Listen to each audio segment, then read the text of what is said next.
रामचंद्र की जय, पवन सुत हनुमान की जय, राधे प्रिय कृष्ण चंद्र की जय, श्रीमद् भागवत महापुराण की जय, सनातन विश्व धर्म की जय, बोलो भाई सब संतन की जय।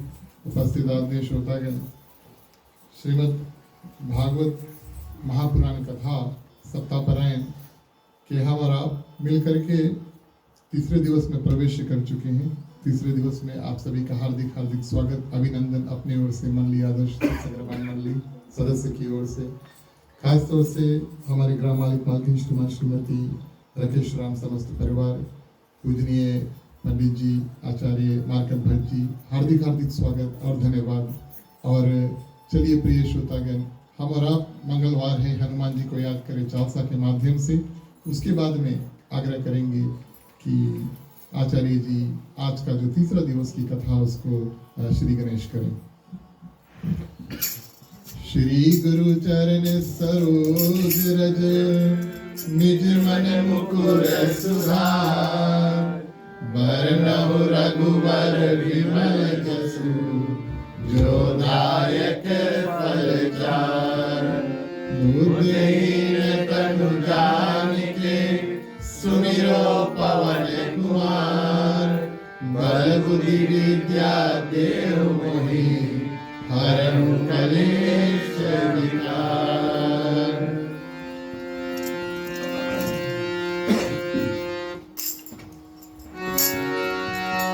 जय हनुमान ज्ञान गुण सागर,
कहू डरना, आपन तेज समारो आपे, तीनों लोक हाथ दिखावे, भूत पिशाच निकट नहीं आवे, महावीर सब नाम सुनावे, जय हनुमान ज्ञान गुण सागर, जय कपीस तिहु लोक उजागर।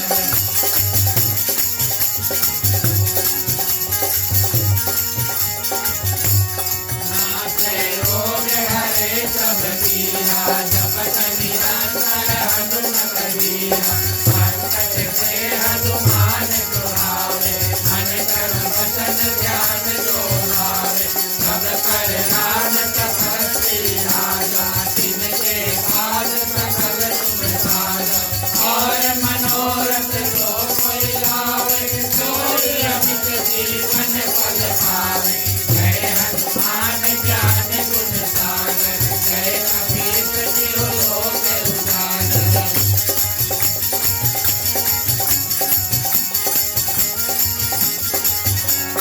चारों जुग परताप तुम्हारा, है शीर्ष जगत उजियारा, साधु संत के तुम रखवारे, असुर निकंदन राम दुलारे, नाथ सिद्धि नव निधि के दाता, असबर दीन जानकी माता, राम रसायन तुम्हारे पासा, सदा रहो रघुपति के दासा, जय हनुमान ज्ञान गुण सागर, जय कपीस तिहु लोक उजागर।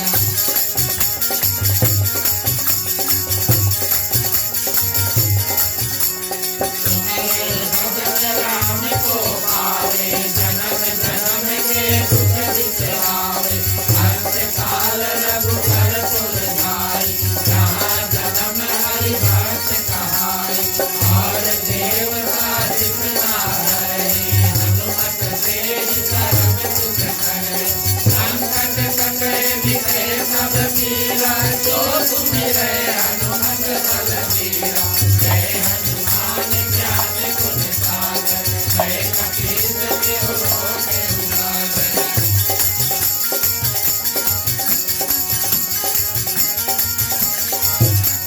जय जय जय हनुमान गोसाई, कृपा करहु गुरुदेव पिनाई, जो जग बार पाठ कर कोई, दूसरे बंद महासुख होई, सोया पढ़े हनुमान चालीसा, होय सिद्धि साखी गौरीसा, तुलसीदास सदा हरि तेरा, नीरे नाथ हृदय महादेवा, जय हनुमान ज्ञान गुण सागर, जय कपीस तिहु लोक उजागर, जय हनुमान ज्ञान गुण सागर, जय कपीस तिहु लोक उजागर।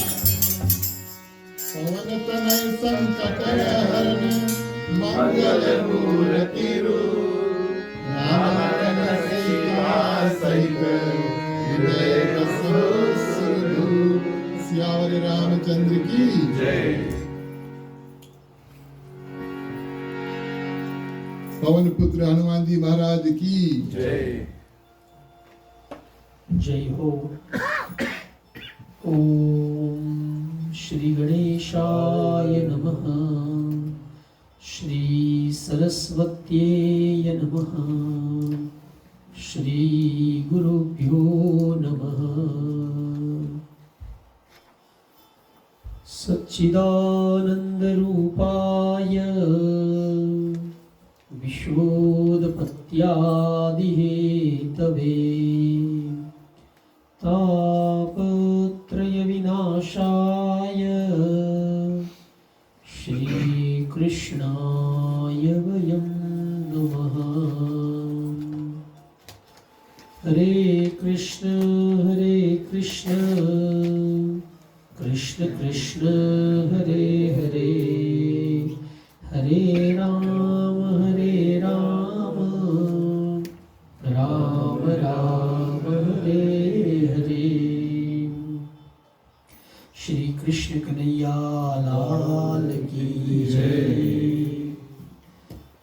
श्रीमद् भागवत महापुराण की जय। उमापति महादेव की जय। परम कृपालु भगवान श्री बालकृष्ण के चरण कमलों में प्रणाम। सभी वेदी पर विराजमान भगवान के श्री विग्रहों को प्रणाम। श्रीमद् भागवत महापुराण को प्रणाम। हमारे साथ में संगीत पर आदर्श रामायण मंडली के सदस्य जुड़े हैं, उन सभी को हार्दिक स्वागत। जितने भी श्रद्धालु मंडली के परिवारजन, श्रोता परिवारजन आज पधारे हैं, उन सब के हृदय में बैठे हुए प्रभु को प्रणाम। हमारे मास्टर जी महाराज जी भी यहाँ पर है, उनको प्रणाम करता हूँ। और मुख्य श्रोता परिवार राकेश जी और उनके सारे परिवार को हार्दिक स्वागत। सबके हृदय में बैठे हुए प्रभु को प्रणाम। भगवान श्री राम को प्रणाम। आंगन में विराजमान प्यारे भोले बाबा को प्रणाम। और सभी को खूब शुभकामना के साथ आज श्रीमद् भागवत सप्ताह के तीसरे दिन की कथा में हम लोग प्रवेश करते हैं।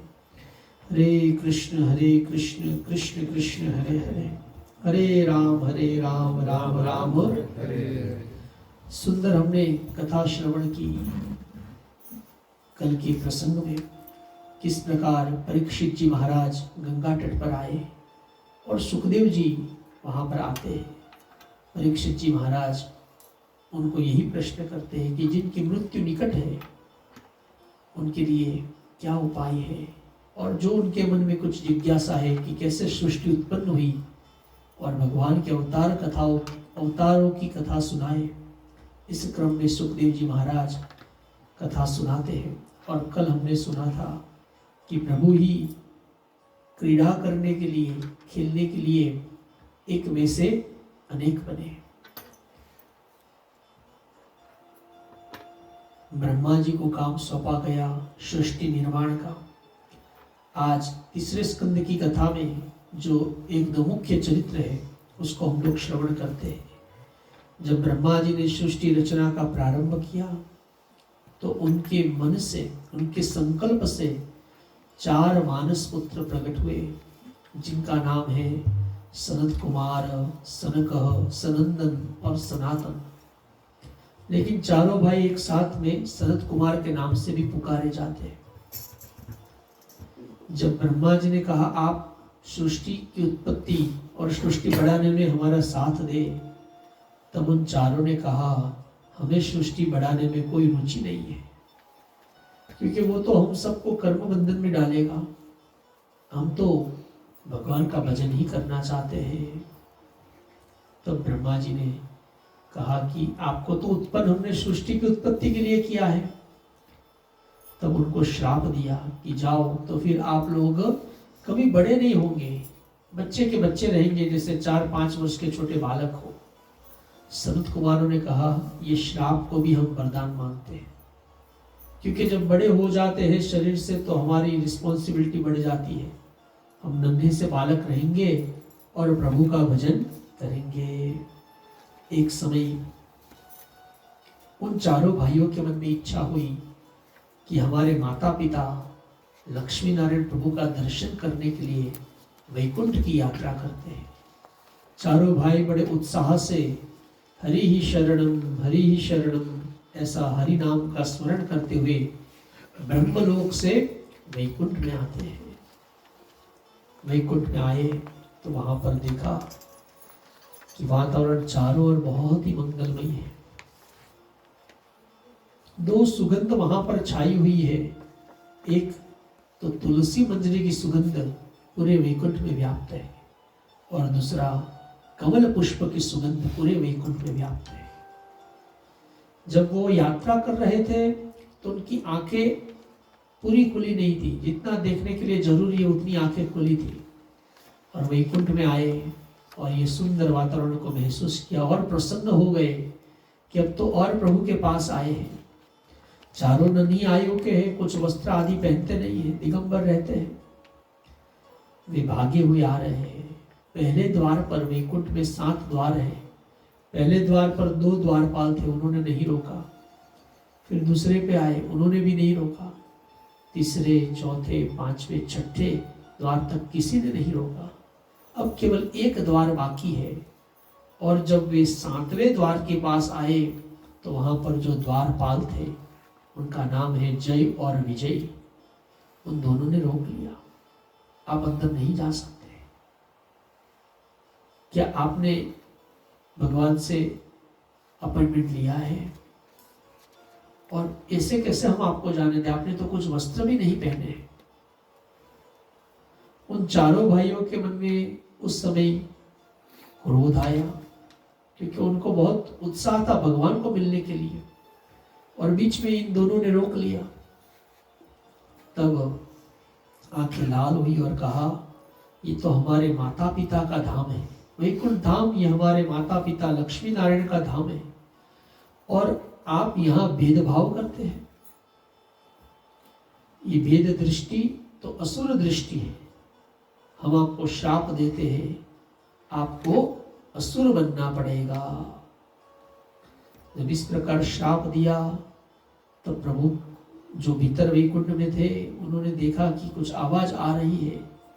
वे द्वार पर आए, और जब भगवान निकट आए तो उनके गले में तुलसी मंजरी और कमल पुष्पों की जो माला थी, उनकी सुगंध उन चारों भाइयों के नासिका में गई, और तब उन्होंने आंखें पूरी खोली और भगवान श्री हरि का दर्शन किया। सुंदर श्याम वर्ण है, पीला पीतांबर पहना है, हाथों में शंख चक्र गदा पद्म शोभायमान है, मस्तक पर मुकुट है, कान में कुंडल है, गले में कौस्तुभ मणि है, और घुटने तक लंबी सुंदर वनमाला पहने हुए है। बाजुओं में बाजूबंद है, हाथों में कंगन है, उंगलियों में अंगूठिया है, कमर में करधनी है, चरण में नूपुर है। सारे श्री अंग ऐसे है, उनके रोम रोम से मानो शांति टपक रही हो। प्यारे प्रभु का विग्रह कैसा है? शांताकार, अत्यंत शांत। मुख पर मुस्कान है और नेत्रों में कृपा दृष्टि है। उनके बाल घुंघराले हैं, निर्मल है और चमकीले हैं। ऐसे प्रभु का सुंदर श्री विग्रह का जब दर्शन किया तो बहुत ही सुंदर भाव संत वृंद बताते हैं कि भगवत दर्शन का क्या फल है, भगवान के दर्शन का फल क्या है? तो कहा भगवान के दर्शन का फल है स्वदोष दर्शन।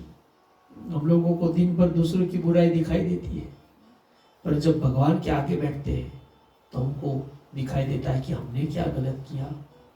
शरद कुमार को अपने दोष दर्शन हुए कि ये हमने क्या किया। वैकुंठ में हम भगवान का दर्शन करने आए थे कि श्राप देने के लिए आए थे। बड़ा पछतावा होने लगा कि प्रभु हमें माफ कर दो, हम आपके धाम में आए और हमने क्रोध किया, श्राप दिया। तो दयालु प्रभु बड़े सुंदर वचन बोले, मम इच्छा कह दीन दयाला। भगवान ने कहा चिंता मत करो, ये मेरी इच्छा से ही हुआ है, पर इन पर कृपा करो। तब सनत कुमारों ने कहा, प्रभु हम इनको दो ऑप्शन देते हैं, या तो 7 जन्म ले, मनुष्य बने और आपकी भक्ति करें और फिर वापिस अपने द्वारपाल पद पर स्थित हो, अथवा 3 जन्म असुर योनि में जन्म ले, आपसे शत्रुता करें और पुनः वैकुंठ में आए। तब जय विजय ने कहा, हम तो जल्दी से यहाँ आना चाहते हैं, इसलिए हम दूसरा ऑप्शन स्वीकार करते हैं, हम 3 जन्म लेंगे असुर योनि में। प्यारे प्रभु ने कृपा करके कहा कि देखो ये मेरे द्वारपाल हैं, इन्होंने जो गलती की है उसका दंड मुझे भी मिलना चाहिए, क्योंकि ये द्वारपाल तो मेरे ही है। लेकिन भगवान को कौन दंड दे सकता है? प्रभु ने ही कृपा करके सनत कुमारों को कहा कि अगर जय विजय 3 अवतार लेंगे तो मैं 4 अवतार लूंगा।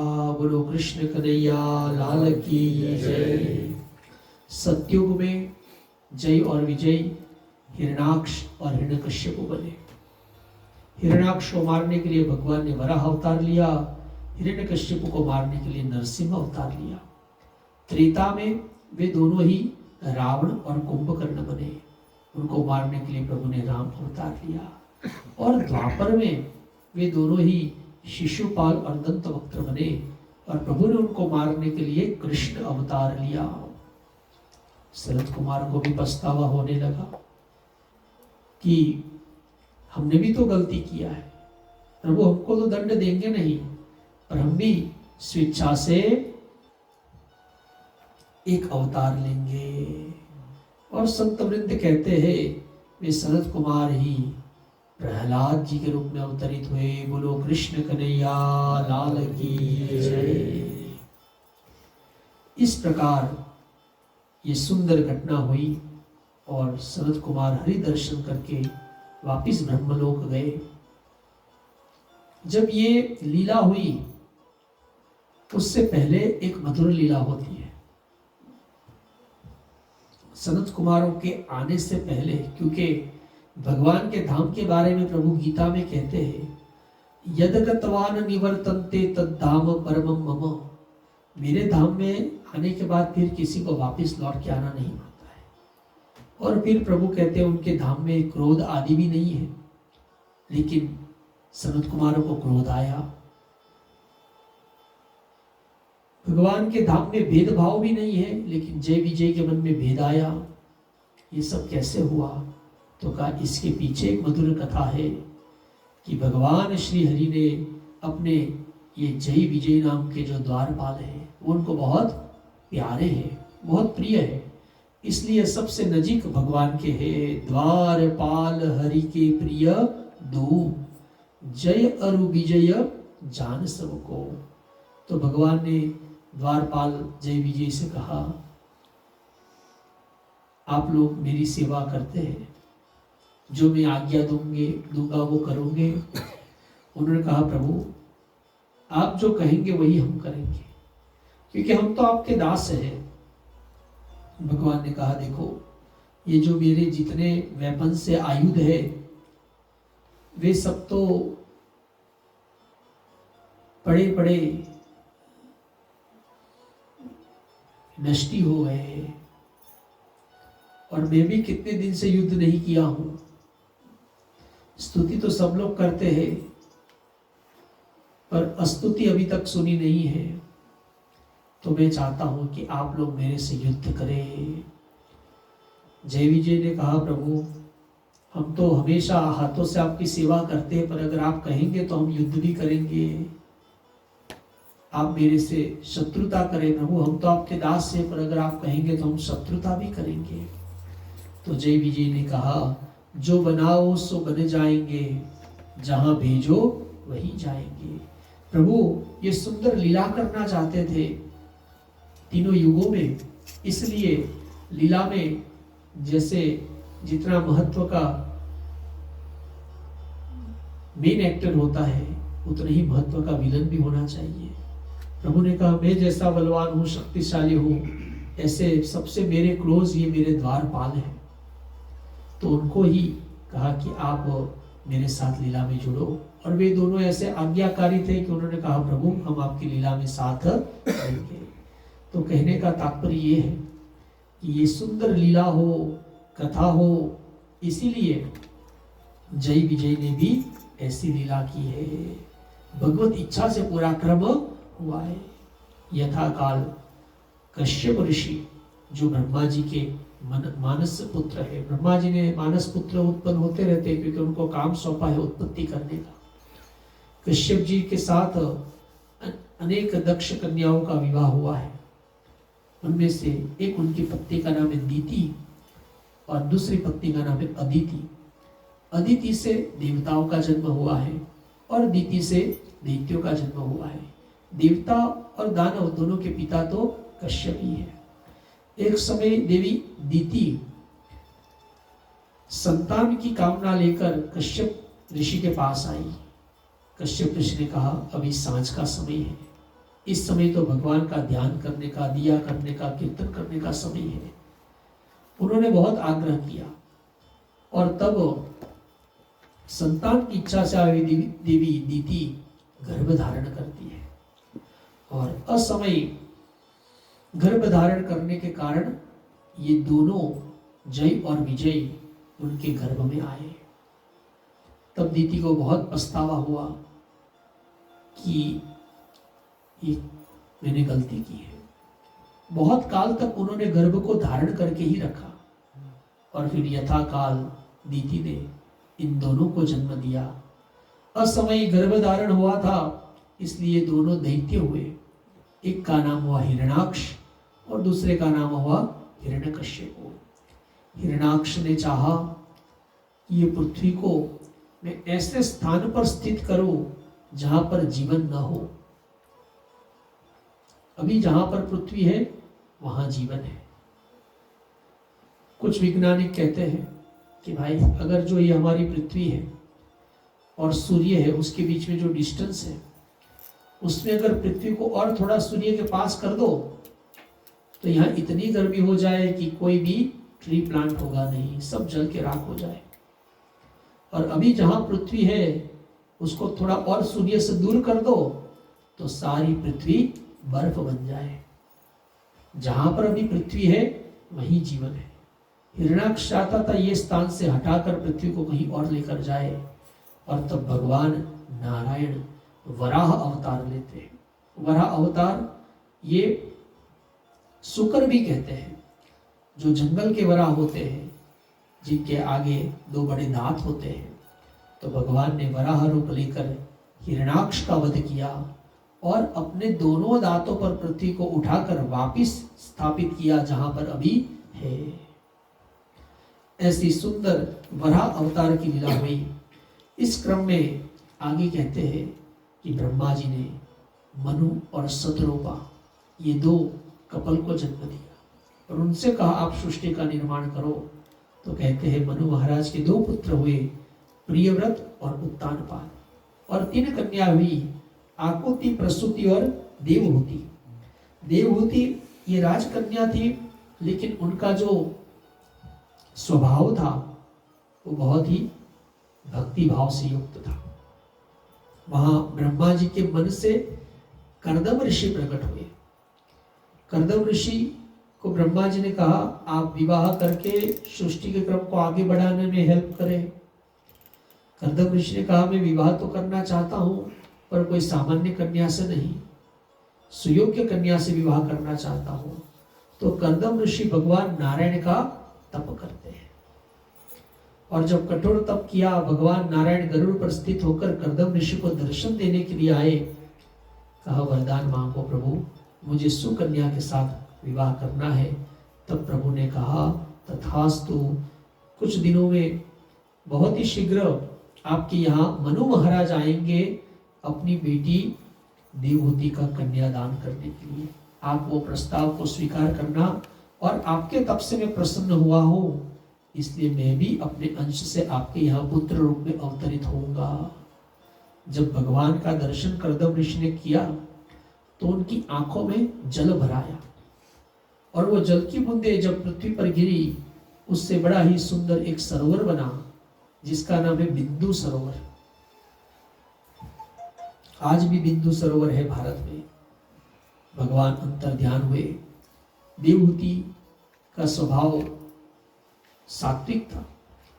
मनु और शत्रुपा देवहूति को लेकर कर्दम ऋषि के आश्रम पर आए और कहा कि हमारी बेटी का हाथ हम आपको देना चाहते हैं। कर्दम ऋषि ने महाराज के स्वागत में 3 आसन बिछाए, मनु राजा के लिए, शत्रुपा जी के लिए और उनकी बेटी देवहूति के लिए। मनु महाराज बैठे, शत्रुपा जी बैठ गई। देवहूति ने सोचा कि ये तो मेरे होने वाले पति हैं, उनके पास सेवा कैसे करवाई जाए। अगर उनकी बिछाए हुए आसन पर न बैठा जाए तो वो भी उनका अनादर होगा। तो देवहूति मैया ने आसन पर न बैठकर आसन के बाजू में बैठी और अपना हाथ आसन पे रख दिया। कर्दम ऋषि ने परीक्षा कर ली कि ये तो सुयोग्य कन्या है, और तब उनका विवाह कर्दम ऋषि के साथ हुआ। कर्दम ऋषि बड़े ही कठोर तपस्वी थे। शादी के बाद तुरंत तप करने में लग गए। बोलो कृष्ण कन्हैया लाल की जय। देवहूति तो राजकन्या है, राजा के महल में कितना ऐश्वर्य होता है। अब मुनि के आश्रम में रहती है और मुनि तप में लग गए हैं। पर जब कर्दम ऋषि तप कर रहे हैं तो सभी प्रकार से देवहूति उनकी सेवा करती है। ऐसी सेवा करती है कि जब शादी करके आई थी तो बहुत ही सुकन्या सुंदर थी, धीरे धीरे उनका शरीर दुबला हो गया और काला पड़ गया और सारे बाल की जटाएं उलझ गई। सेवा का क्रम चालू रखा और जब कर्दम ऋषि की तपस्या पूर्ण हुई तब कर्दम ऋषि ने आंखें खोली तो देवहूति देवी का यह हाल देखा। देवी, आप इतने वर्षों तक मेरी सेवा करती रही, मैं अपने तप का सारा पुण्य आपको अर्पण करता हूं। बोलो कृष्ण कन्हैया लाल की जय। आपके मन में जो भी इच्छा हो वो कहो। तो कहा, हमारा गृहस्थाश्रम तो तभी पूर्ण है जब हमारे घर पर पुत्र का जन्म हो, और आपको ही प्रभु ने वरदान दिया है कि वो पुत्र रूप में आपके यहाँ अवतरित होंगे। देवी ने कहा, कर्दम ऋषि ने कहा तथास्तु। और तब वहां पर गंगा आदि नदियां आई और उन्होंने देवी देवहूति को दिव्य स्नान कराया, और दिव्य स्नान के बाद उनका जो शरीर है वो पहले जैसा हो गया। कर्दम ऋषि ने अपने तपबल से एक सुंदर 7 स्टोरी विमान की रचना की और बहुत दीर्घ काल तक उन्होंने विश्व भ्रमण और विहार किया, और तब उनके यहाँ 9 कन्याओं का जन्म हुआ। अब कर्दम ऋषि कहते, अब मैं फिर तप के लिए बैठना चाहता हूं। कहा, पतिदेव आप तप के लिए बैठो, लेकिन अभी तक प्रॉमिस पूरा नहीं हुआ है, अभी तक एक पुत्र हुआ नहीं है, और दूसरा ये 9 कन्या है उनकी भी तो शादी करानी पड़ेगी। तो ये दोनों कार्य पूरा करके फिर तप के लिए यात्रा करो। उन 9 कन्याओं का विवाह ऋषियों से किया गया। अरुंधति भी उनकी एक बेटी है जिनका विवाह वशिष्ठ ऋषि से हुआ। इस प्रकार सब कन्याओं का विवाह ऋषियों से हुआ, और उनके यहाँ भगवान श्री हरि नारायण कपिल रूप में अवतरित हुए। बोलिए कपिल भगवान की जय। ये जो कुंभ मेला आने वाला है अगले वर्ष, महाकुंभ है। कुंभ मेला में जो वहां पर साधु महात्मा रहते हैं वन में, और वे कुंभ मेले में स्नान के लिए आते हैं, वो सबके जो आराध्य देव है वो कपिल भगवान है। जब वे लोग संन्यास धारण करते हैं तब भी कपिल महाराज को पूजन और अर्चन आदि करते हैं। तो तपस्वियों के वे देवता हुए, सन्यासियों के वे देवता हुए। और तब कर्दम ऋषि तो तप के लिए चले गए, पर माता देवहूति ने कपिल भगवान से कहा, पुत्र आप मुझे श्रेष्ठ ज्ञान प्रदान करें जिससे मेरा जन्म सफल हो। और जो सुंदर सुंदर प्रश्न पूछे उसका जवाब कपिल भगवान देते हैं, जिसको कहते हैं कपिल गीता। कपिल गीता में कपिल भगवान सांख्य योग का वर्णन करते हैं और कैसे गुण हमारे में होने चाहिए भगवत प्राप्ति के लिए, उसका सुंदर वर्णन करते हैं। ये सुंदर कथा सुनाकर और देवहूति को तत्व ज्ञान एवं मोक्ष प्रदान हुआ। यहाँ पर 3रे स्कंद की कथा पूर्ण हुई। बोलो कृष्ण कन्हैया लाल की जय। स्वयंभू मनु की जो 3 कन्याएं थी उनमें से एक कन्या का विवाह दक्ष प्रजापति से हुआ, और दक्ष प्रजापति के यहाँ पर स्वयं देवी जगदम्बा सती रूप में अवतरित हुई। और कथा हम लोग जानते हैं, जब वो सती रूप में अवतरित हुई तो फिर उनके पिता दक्ष प्रजापति जो है वो भोलेनाथ को अपमानित करने के लिए शिव सुंदर यज्ञ का आयोजन करते हैं। वो सुंदर कथा आप सब रामायण से परिचित है, वो हम लोग गीत के द्वारा वो कथा का श्रवण करते हैं। हाँ चली माता सती चली, दक्ष यज्ञ करे, दक्ष यज्ञ करे। हाँ चली माता सती चली, दक्ष यज्ञ करे, दक्ष यज्ञ करे।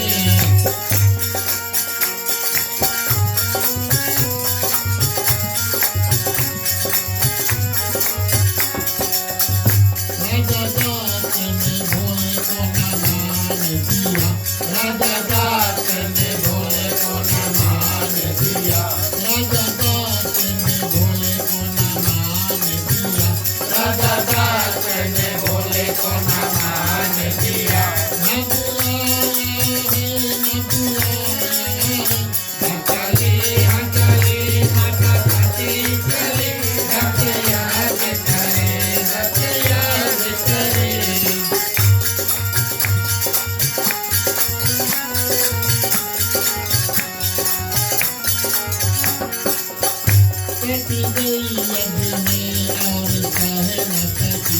सती गई यज्ञ में और कहे न सकी सती गई यज्ञ में और कहे न सकी सती गई यज्ञ में और कहे न सकी अपना त्याग किया अपना त्याग किया अटली माता सती चली सत्य याद करे सत्य याद करे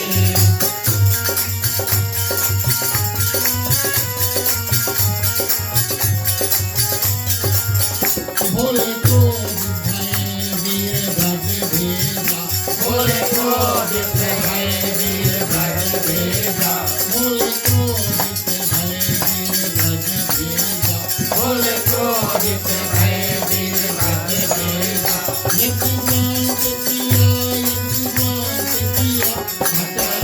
हटली माता सती चली जप याद करे जप याद करे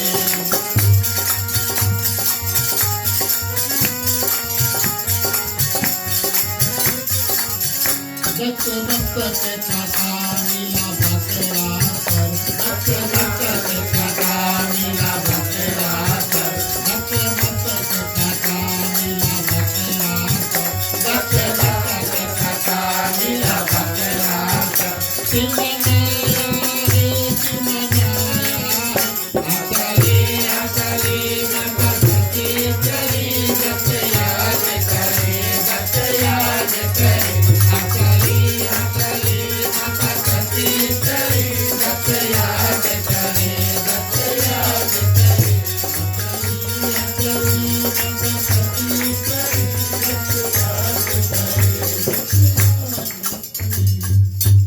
बोलिए उमापति महादेव की जय। इस सुंदर लीला में दक्ष के मान का भंग हुआ और वहीं पर ये सुंदर चरित्र पूर्ण हुआ। आगे ध्रुव जी का चरित्र चतुर्थ स्कंद में आता है।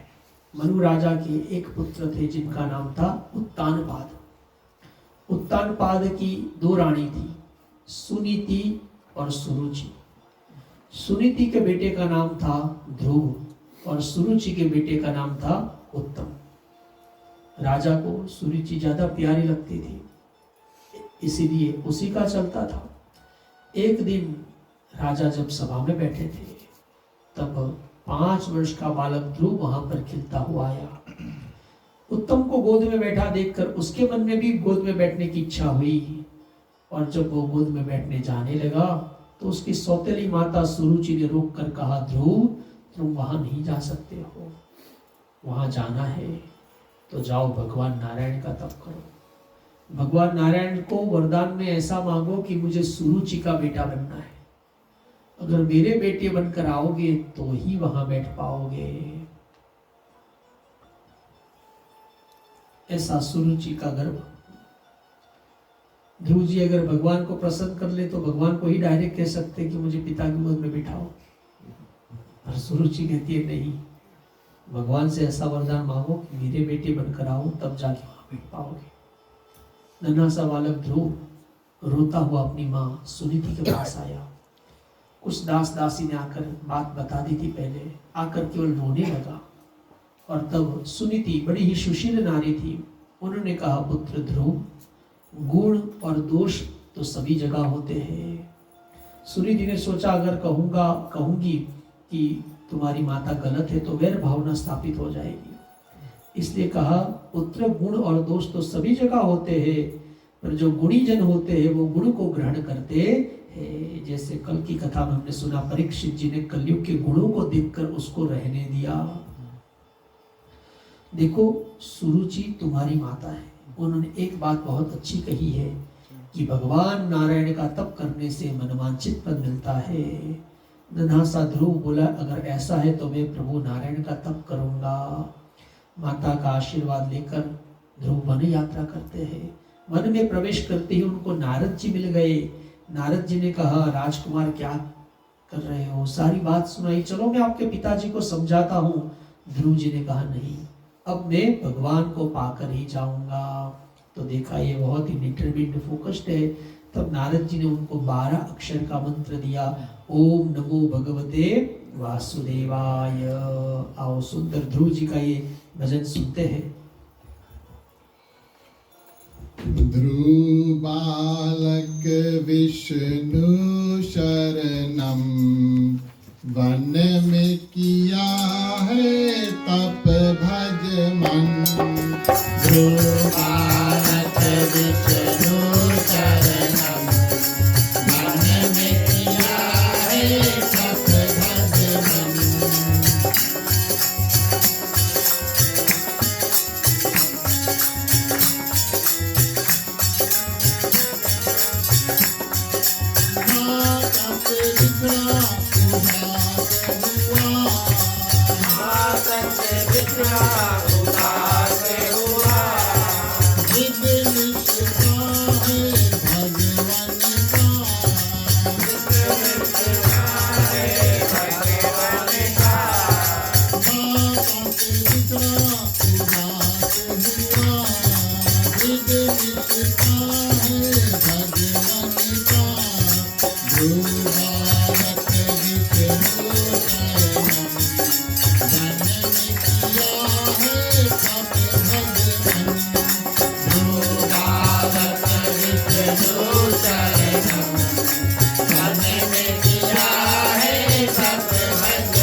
कन्हैया लाल की जय। नारद जी ने ओम नमो भगवते वासुदेवाय 12 अक्षर का मंत्र लिया। नमो यानी नमस्कार, भगवते यानी भगवान, और वासुदेवाय जो भगवान कण कण में वास करते हैं, हर जीव के भीतर वास करते हैं, उन प्रभु को हम प्रणाम करते हैं। तब के प्रभाव से छठे महीने में भगवान श्री हरि ने उनको दर्शन दिया। बोलो श्री हरि की जय। आज हमने सुना भगवान के अवतारों की कथा में भगवान ने वराह अवतार लिया, कपिल अवतार लिया। चतुर्थ स्कंद में ये जो ध्रुव को दर्शन दिया है वही रूप का नाम है हरि अवतार की जय। जब भगवान के आगे खड़े हैं, ध्रुव की आंखों में जल भर आया कि प्रभु मेरे आगे है और मुझे कोई स्तुति आती नहीं है। तब प्रभु ने अपने शंख का स्पर्श ध्रुव को किया और ध्रुव ने भगवान की अद्भुत स्तुति की। प्रभु ने कहा, ध्रुव तुम जहां बैठे हो वो जगत पिता की ही गोद है। अभी हम लोग सब जगत पिता की गोद में ही बैठे हैं। तुम्हारे जैसा भक्त राजा बने, इसलिए कुछ समय तक राज्य करो और फिर हम आपके लिए एक नया सा प्लेनेट बनाएंगे। इस प्रकार ध्रुव को अनुग्रहित कर कर प्रभु अंतर ध्यान हुए। वहीं पर नारद जी ने उत्तानपाद राजा को समझाया कि अब आप बूढ़े हो रहे, तब का समय तो आपका है। और तब उत्तानपाद राजा आए हैं, ध्रुव से क्षमा मांगी। ध्रुव ने विद्या अभ्यास कर कर यथाकाल ध्रुव जी राजा बने हैं। उनका छोटा भाई उत्तम एक बार वन में जाता है। वहां पर किसी यक्ष ग्रुप के साथ उनका युद्ध होता है और उनकी मृत्यु हो जाती है। उत्तम को खोजने के लिए उनकी माता सुरुचि वन में जाती है। वहीं पर जब जंगल में बुश फायर लगा था, उसमें सुरुचि की भी मृत्यु हो जाती है। बहुत काल तक ध्रुव जी ने राज्य किया और फिर उन्होंने सोचा अब मुझे पुनः भगवत प्राप्ति के लिए तप करना चाहिए। वे तप करने के लिए यमुना तट पर आए हैं। वहां पर मृत्यु के देवता उनके पास आए। कहा, भक्तराज मैं भगवान की इच्छा से आया। ध्रुव ने कहा, अगर भगवान की इच्छा से आए हो तो मैं आपका स्वीकार करता हूँ। जैसे ही उन्होंने कहा मैं मृत्यु का स्वीकार करता हूँ, विष्णुदूत वहां पर सुंदर विमान लेकर आए और मृत्यु के देवता सीढ़ी बन गए। प्रहलाद ध्रुव जी महाराज मृत्यु के सर पर पैर रखकर विमान में बैठे और देह का त्याग किया। जब वे विमान में बैठे और विमान ने उड़ना शुरू किया, ध्रुव की आंखों में जल भर आया। विष्णु दूतों को बड़ा आश्चर्य हुआ, भक्तराज आपकी आंखें क्यों भीनी है? क्या हमसे कोई गलती हुई है? कहा, जी नहीं। तो फिर क्यों रो रहे हो? कहा, आज मुझे मेरी माता की याद आ रही है। उन्होंने बचपन में मुझे हरि भक्ति का संस्कार दिया, तो देखो आज कैसे सुंदर विमान में बैठकर जा रहा हूँ। कहा, रो मत, देखो आगे एक और विमान जा रहा है, उसमें आपकी माता बैठी है। बोलो श्री हरि की जय। आप तो वन में थे तो विमान वन में लेने आया, आपकी माता महल में थी, उनको विमान लेने महल में गया है। और तब भगवान ने सुंदर लोक बनाया जिसको हम कहते हैं ध्रुव लोक, ध्रुव तारा, नॉर्थन स्टार कहते हैं। नॉर्थ में हमेशा रहता है, बाकी सारे तारे ग्रह कोई स्टेडी नहीं है, कभी यहाँ कभी वहां, लेकिन ध्रुव तारा स्थिर है। मानो सब ध्रुव तारे की परिक्रमा करते हो। और वहीं पर ध्रुव जी स्थित हो गए।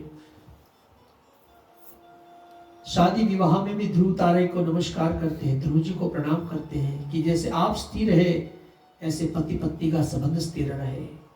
घर भोज करते हैं तब भी ध्रुव जी को याद करते हैं, जैसे आपका लोक स्थिर है ऐसे हमारा घर भी स्थिर रहे। कहा, ध्रुव जी की ये कथा बड़ी ही अद्भुत और जीवात्मा की ही कथा है। हर जीवात्मा उत्तानपाद है। उत्तानपाद जो उनके पिताजी थे, उत्तानपाद यानी पैर ऊपर और सर नीचे को ही उत्तानपाद कहते हैं। जब जीवात्मा जन्म लेता है तो पहले सर आता है, फिर पैर आते हैं। हर जीवात्मा ही उत्तानपाद है। हर जीवात्मा की दो रानी है, सुनीति और सुरुचि। सुनीति यानी जो हमारे सदग्रंथ कहते हैं, बड़े बुजुर्ग कहते हैं, वही का नाम है सुनीति। और सुरुचि यानी जो हमको करना अच्छा लगता है। दोनों के एक एक पुत्र है। सुरुचि के पुत्र का नाम है उत्तम। जो हमको अच्छा लगता है, हमको लगता है इसी का फल उत्तम है। लेकिन उत्तम की मृत्यु युवानी में हो जाती है। कहा जो हमको आचरण अच्छा लगता है उसका फल तो हमको लगता है उत्तम है, पर वो टेम्पररी रहता है। और जो हमारे सदग्रंथ और बड़े बुजुर्ग कहते हैं उसका जो फल है वो ध्रुव है, यानी स्थिर है। तो हम सब भी ध्रुव सुख को प्राप्त करें, स्थिर सुख को प्राप्त करें। वो भगवत भक्ति का फल ही ध्रुव फल है। इस प्रकार सुंदर ध्रुव चरित्र की कथा हुई। आगे चलकर ध्रुव जी के वंश में राजा अंग हुए। अंग राजा बड़े प्रतापी थे, पर उनका पुत्र वेन ये बड़ा ही दुराचारी था। उसने सारे सदकर्मों के ऊपर रोक लगा दी थी। तब सारे ऋषियों ने हुंकार करके अपना जो एग्रेशन है उससे उसकी मृत्यु करा दी, और तब उसके शरीर को एक बड़े से ड्रम में तेल में भरकर रखा। अब तो और भी चोरी बढ़ गई क्योंकि कोई राजा नहीं है। तब ऋषियों ने उसके शरीर का मंथन किया, और उसके शरीर को मंथन करने से उनमें से भगवान विष्णु के अंशावतार पृथु महाराज प्रकट हुए। बोलो पृथु महाराज की जय। पृथु महाराज ने ही कृषि संस्कृति की शुरुआत की। पहले लोग विचरण करते थे, जहाँ खाना मिले वहाँ रहते थे, खाना वहाँ पूरा करे फिर दूसरी जगह जाए। पर पृथु महाराज ने पृथ्वी को स्टेबल किया, इसीलिए धरती का एक नाम पृथ्वी हुआ। और फिर उन्होंने कृषि संस्कृति चालू की, कला संस्कृति साहित्य ये सबको प्रोत्साहन दिया, और भगवान नारायण की भक्ति कृपा प्राप्त करके परम धाम गए। और तब पृथु महाराज ने प्रभु से यही वरदान मांगा कि प्रभु मुझे 10,000 कान मिल जाए ताकि मैं निरंतर आपकी कथा सुनता रहूं। बोलो श्री हरि की जय। इस प्रकार ये अद्भुत चरित्रों के साथ चतुर्थ स्कंद भगवान कृष्ण के चरणों में अर्पण करते हैं। कृष्ण कन्हैया लाल की जय। मनु महाराज के पुत्र उत्तानपाद और उत्तानपाद के वंश की कथा हमने श्रवण की। मनु महाराज के दूसरे पुत्र का नाम है प्रियव्रत। प्रियव्रत महाराज के यहाँ पर ऋषभ देव जी का जन्म हुआ, जो भगवान विष्णु के 24 अवतारों में से एक अवतार है। ऋषभ देव जी जो है वे जैनों के तीर्थंकर भी माने जाते हैं। ध्यान योग की मार्ग के वे आदर्श है। और ऋषभ देव के यहाँ 100 पुत्र हुए। सबसे बड़े पुत्र का नाम था भरत, और भरत के नाम से ही पूरे देश का नाम भारत हुआ। यथाकाल ऋषभ देव जी पुत्र को राज्य सौंपकर तब के लिए वन में जाते हैं, और ध्रुव जी भी यथाकाल राज्य अपने संतानों को सौंपकर तब के लिए प्रयाण करते हैं। नेपाल में गंडकी नदी के तट पर बैठकर वे भगवान के तप में लगते हैं। एक दिन जब वो गंडकी नदी में स्नान के लिए गए थे, तो वहीं पर एक हिरणी जो गर्भवती थी वो जल पीने के लिए आई थी। तभी जंगल में से कोई आवाज आई, जैसे कोई शेर दहाड़ता हो। हिरणी एकदम कब भयभीत हुई, और उसी समय उसने बालक को जन्म दे दिया, और वो आवाज सुनकर वहां से भाग गई, और वो बच्चा बहता हुआ भरत जी के हाथों में आ गया। अरे इसका तो कोई नहीं है, इसकी कोई माता नहीं है, अगर मैं नहीं ले जाऊंगा तो ये मर जाएगा। उसको लेकर अपने आश्रम में आ गए, उसका खिलाना पिलाना सारी देखभाल करने लगे। तब को पोस किया, और फिर तो धीरे धीरे उनको बड़ा ही लगाव हो गया उस बच्चे से। उसे अपने बेटे की तरह प्यार और दुलार करने लगे। कभी वो नहीं दिखाई दे तो बड़ा दुख उनको होता, लेकिन जैसे वो हिरण थोड़ा बड़ा हुआ तो जो हिरणों का ग्रुप था उसी में जाकर वो मिल गया। अब भरत जी को ये याद बनी रहती है, कब हिरण आएगा, कब हिरण आएगा। और जब उनके शरीर त्याग करने का समय आया, तब भी उनको हिरण की याद आई। अंत्यमति सागति परिणाम स्वरूप उनका दूसरा जन्म हिरण का हुआ। हिरण का योनि में अपना समय बिताकर फिर तीसरा जन्म जो है उनका, वो एक ब्राह्मण परिवार में हुआ। तब भी उनका नाम भरत पड़ा। जब वे भरत राजा थे, तब जो सारे अच्छे कर्म किए थे वो व्यर्थ नहीं गए।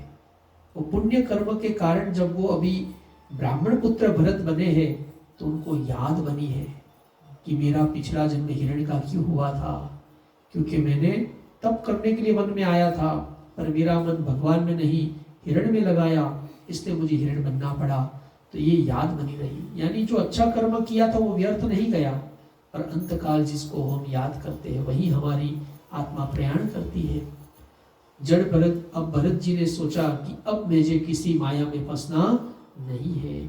उनके पिताजी ने उनको पढ़ाने की बहुत प्रयास की, पर वे मूर्ख के भांति रहते थे, इसलिए लोग उनको जड़ भरत कहने लगे कि भाई ये तो जड़ है, इसमें कोई रिस्पॉन्स ही नहीं करता है।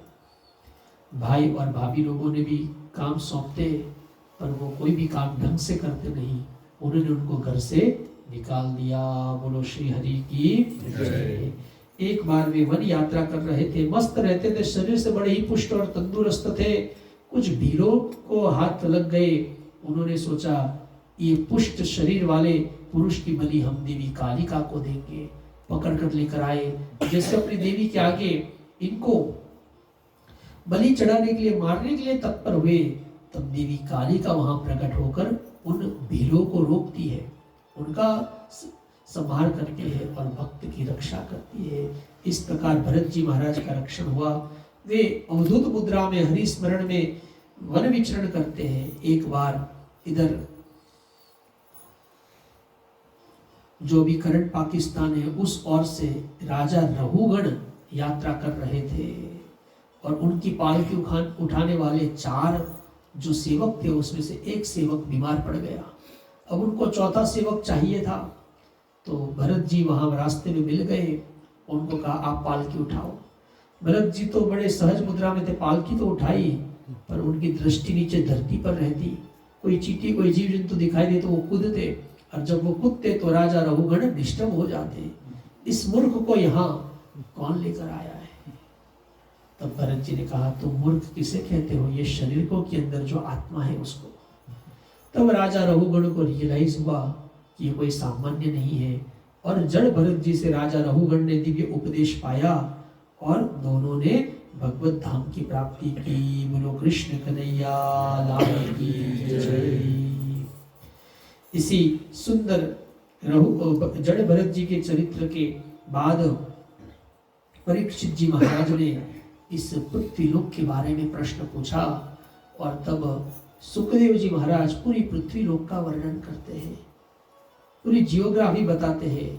कहा ये जियोग्राफी बताने का क्या उद्देश्य है? कहा ये पूरा विश्व ही भगवान का रूप है। इस पूरी जियोग्राफी को बताते हुए उन्होंने कहा कि इस पूरे ब्रह्मांड में, ये भगवान की सृष्टि में, पृथ्वी लोक में कौन कौन सा लोक है वो सब बताते बताते हुए कहा यहाँ पर 27 टाइप्स के नरक है। इस 27 टाइप के नरक की गतियों का वर्णन करते हुए 5वें स्कंद को विराम किया। 5वें स्कंद की कथा भगवान श्री कृष्ण के चरण में अर्पण करते बोलो कृष्ण कन्हैया लाल की जय।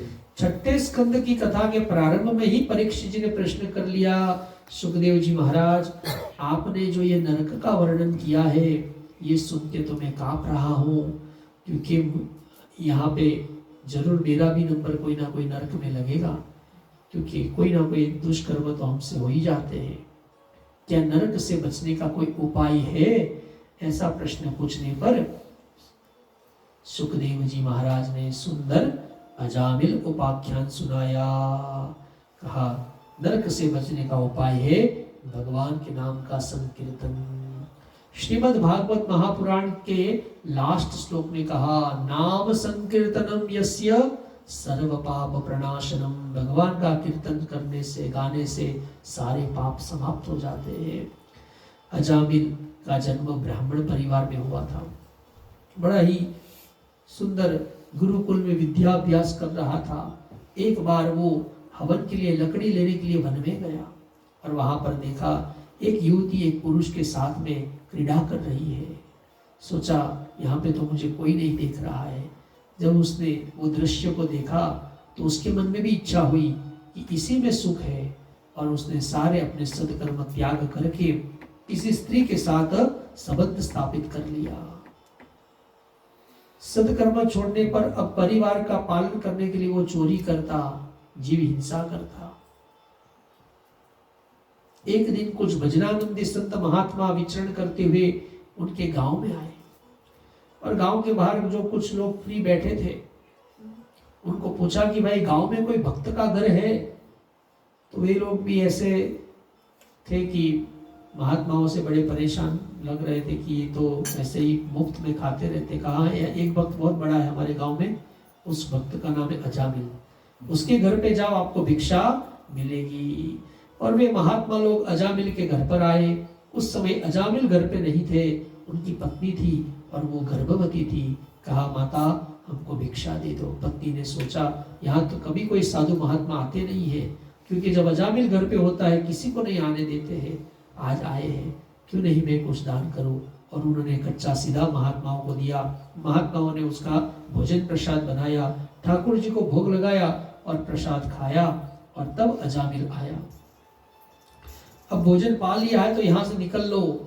वो तो अच्छा था, मैं नहीं था, मैं होता तो ये भी नहीं मिलता। ये महात्मा तो संत थे। संत बिटप सरिता गिरिधरणी, परहित लागी सबनी के करणी। परहित करने वालों में सबसे पहला नंबर संत का दिया है। फिर वृक्ष, सरिता, नदी, पर्वत और पृथ्वी पर पहला नंबर संत का है।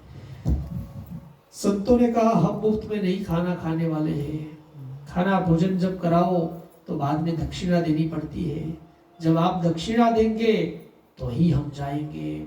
अजामिल गुस्सा आ गया कि दक्षिणा की क्या बात करते हो, अगर और रुक गए तो हम एक दो डंडा आपको देंगे।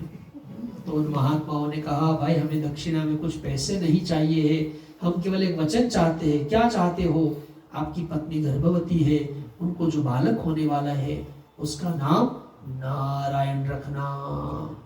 ठीक है, हमारे तो ऑलरेडी बच्चे हैं, मेरे पास बच्चों का नाम रखने का टाइम नहीं है, हम उसका नाम नारायण रख देंगे। ऐसा कह दिया। महात्मा लोग हरि भगवान को विनती करते हुए वहां से प्रयाण किया। यथाकाल उनकी पत्नी ने एक बालक को जन्म दिया, नाम रखा नारायण। एक बार अजामिल बहुत बीमार पड़ गया। उसकी आयु को तो अभी 10-12 साल बाकी थे, पर उसने जीवन में पाप किया था। इसलिए यमराज ने कृपा करके जल्दी ही यमदूतों को भेज दिया। जो बड़े पापात्मा होते हैं उनकी जो आयु होती है उससे पहले यमराज यमदूतों को भेजते कि भाई ये कम जिए उसी में लाभ है। बोलो श्री हरि की जय। और जब वे यमदूत आए, वो खाट में सोया था। यमदूत बड़े ही विकराल थे, भयानक थे। एकदम भयभीत हो गया और अपने बेटे नारायण को बुलाने लगा। नारायण नारायण आओ, नारायण आओ, मेरी रक्षा करो, नारायण नारायण। लेकिन नारायण तो खेल कूद में पड़ा था, पर ये ध्वनि विष्णु लोक में भगवान नारायण के कानों में पड़ी और तब प्रभु ने विष्णु दूतों को भेजा। विष्णु दूत तुरंत वहां पर आए और यमदूतों से कहा आप इन्हें नहीं ले जा सकते हैं। कहा क्यों नहीं ले जा सकते, ये तो बड़ा पापी है, इसने बड़े दुष्कर्म किए हैं। कहा वो सब तो ठीक है, पर इसने अभी हरि नाम का संकीर्तन किया है। यमदूतों ने कहा आपको गलतफहमी हो रही है, इसने भगवान नारायण का नाम नहीं लिया है, वो तो अपने बेटे नारायण को बुला रहा था। विष्णु दूतों ने कहा इसके बेटे का नाम नारायण बाद में पड़ा है, पहले से ये हमारे प्रभु का नाम है। कोई जानबूझकर अग्नि पर पैर रखे या अनजाने में रखे, अग्नि तो जलाएगी ही। ऐसे ही कोई जानबूझ के हमारे प्रभु का नाम ले या अनजाने में ले या किसी भी बहाने से ले, भगवान का नाम तो पवित्र करेगा ही। इसलिए आप इन्हें नहीं ले जा सकते। यमदूत कहते भाई हम तो अपनी इच्छा से आए नहीं है, हम यमराज को पूछ कर आते हैं। यमराज के पास आए, कहा जो भगवान नाम संकीर्तन करते हैं उनसे हमें दूर ही रहना चाहिए। यमदूतों ने क्षमा मांगी और विष्णु दूतों ने कहा अभी इसकी आयु शेष है, अभी आप नहीं ले जा सकते। विष्णु दूत चले गए। ये पूरा संवाद अजामिल ने सुना, ये पूरा संवाद अजामिल ने सुना। बोलो श्री हरि की।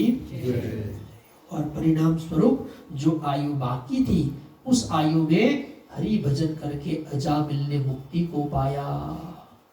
कहा ये क्या है, तो कहा ये बहुत ही सुंदर एक तात्विक विषय है, जिसमें जब हमारे जीवन में भी कष्ट आता है, दुख आता है, तो हमारे पास दो मेथड है।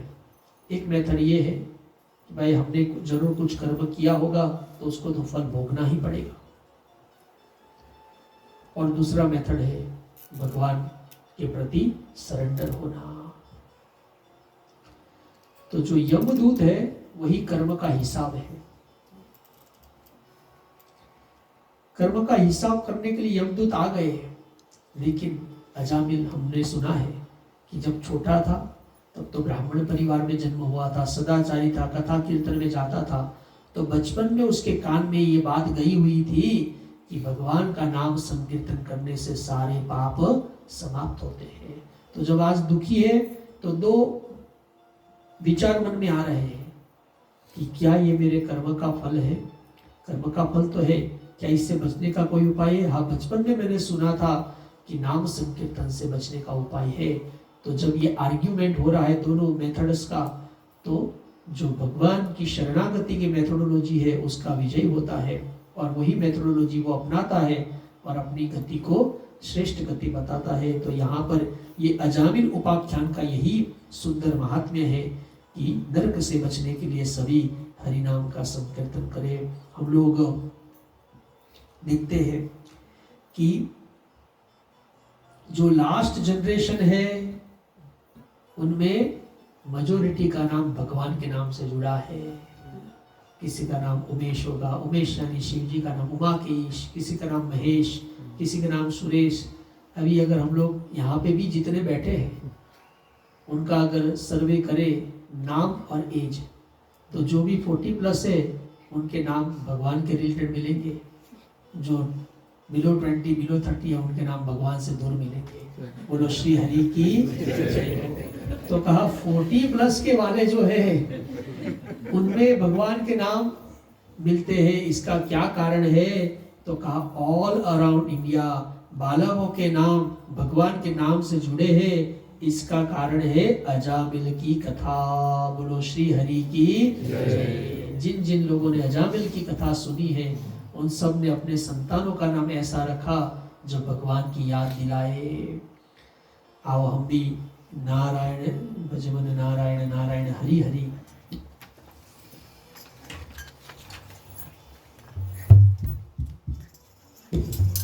नारायण नारायण भजो मन नारायण नारायण नारायण भजो मन नारायण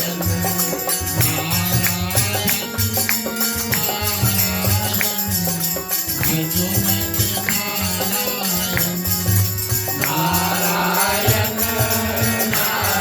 नारायण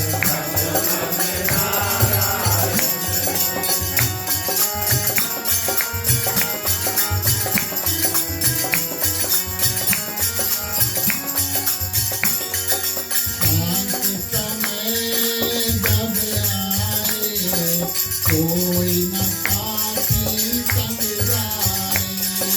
शांत समय जब आए कोई न पापी संग जाए। आए काम ही नाम भज मन नारायण नारायण भजो मन नारायण।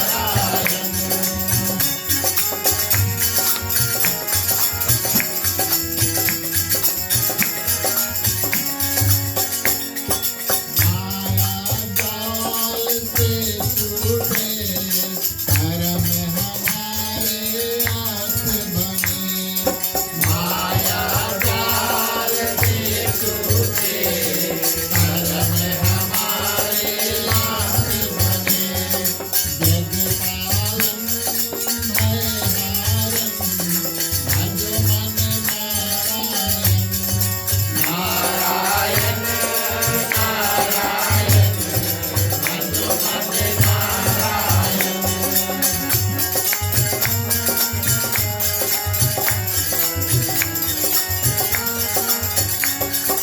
भगतों के रखवाले तेरे बिना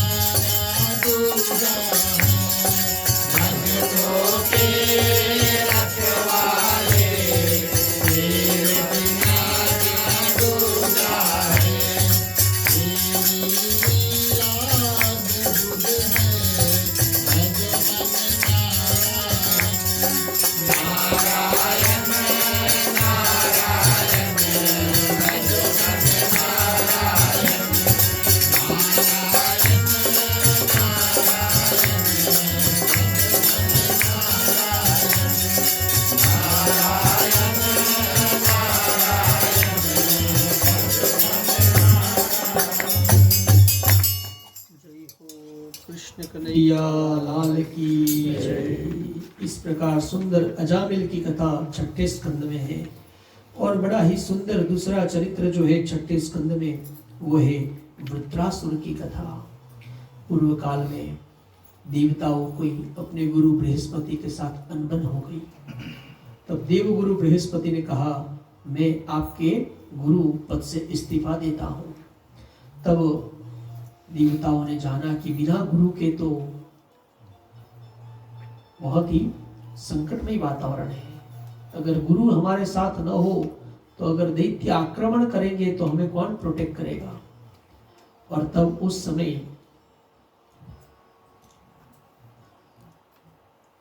त्वष्टा ऋषि के पुत्र विश्वरूप ये बड़े ही गुणी थे।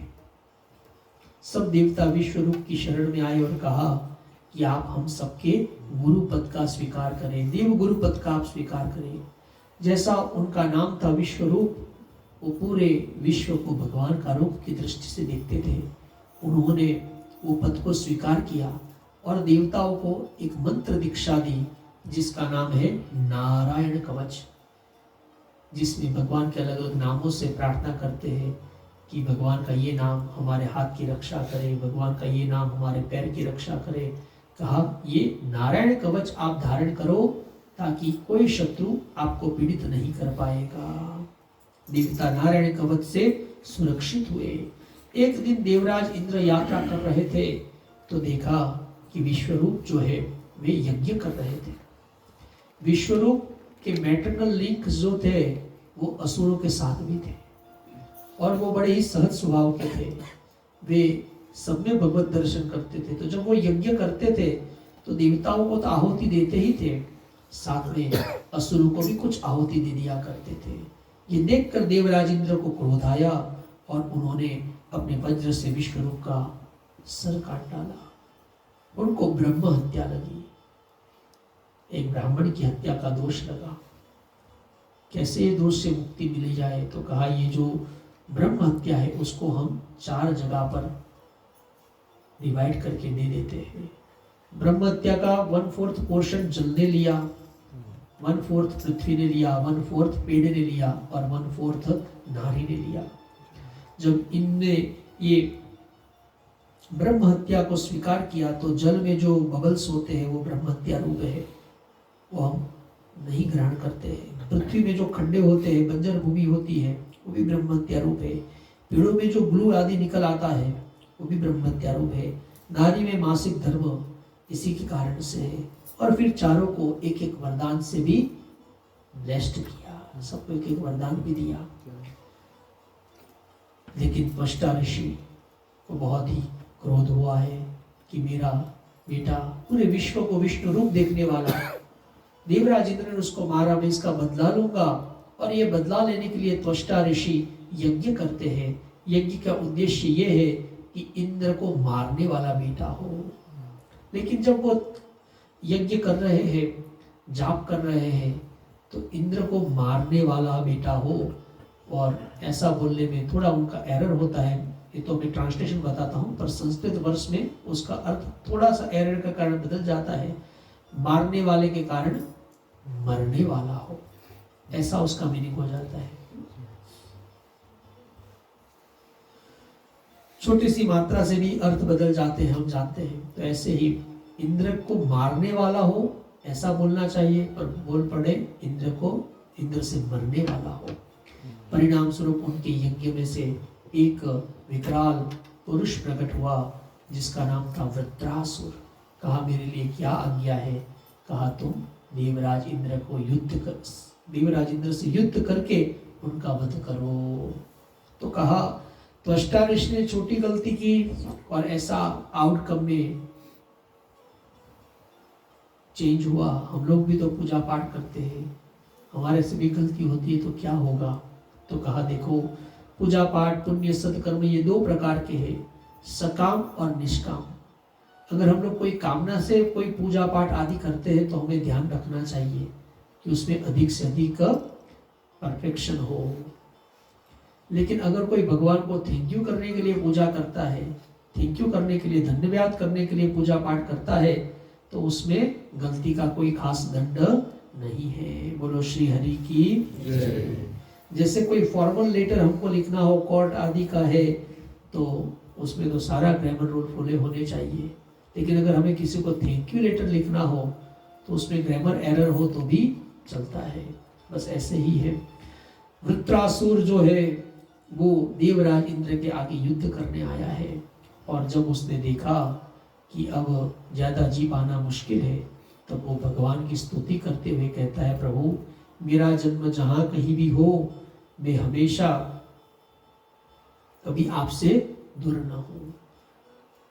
आपकी कोई भक्त के यहाँ ही मेरा जन्म हो, जही जो निजन्म कर्म, जहां पे भी मेरा जन्म हो वहां मेरा आपसे प्रेम बना रहे। ऐसे सुंदर प्रार्थना करके देवराज इंद्र के वज्र के द्वारा वृत्रासुर का उद्धार हुआ। तब परीक्षित जी ने पूछा, सुखदेव जी महाराज ऐसा लगता है ये तो कोई पुण्यात्मा जीव था, ये वृत्रासुर कौन है? कहा वृत्रासुर पिछले जन्म में चित्रकेतु नाम के राजा थे। उनकी अनेक रानियां थी पर कोई पुत्र नहीं था। एक रानी को पुत्र हुआ तो बाकी रानियों ने ईर्ष्या के कारण कि अब तो राजा इनको ही ज्यादा मान और प्रेम देंगे, उन्होंने वो पुत्र को मार डाला। अब चित्रकेतु राजा डिप्रेशन में चले जाते हैं। तब अंगिरा और नारद जी को समझाने के लिए आते हैं कि भाई इतने डिप्रेस क्यों हो, मेरा पुत्र चला गया, नहीं होता था एक ही हुआ था वो भी मर गया, ठीक है हम तुम्हारे पुत्र की आत्मा को बुलाते हैं। मंत्र शक्ति के द्वारा वो पुत्र की आत्मा को बुलाया। पुत्र की आत्मा जब आई तो चित्रकेतु राजा फुट फुट कर रोने लगे, पुत्र मेरे पास आ जाओ, मेरे पास आ जाओ।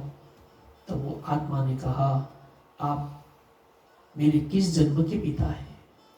क्या मतलब? बोले मेरे तो ऑलरेडी अनेक पिता हो गए हैं।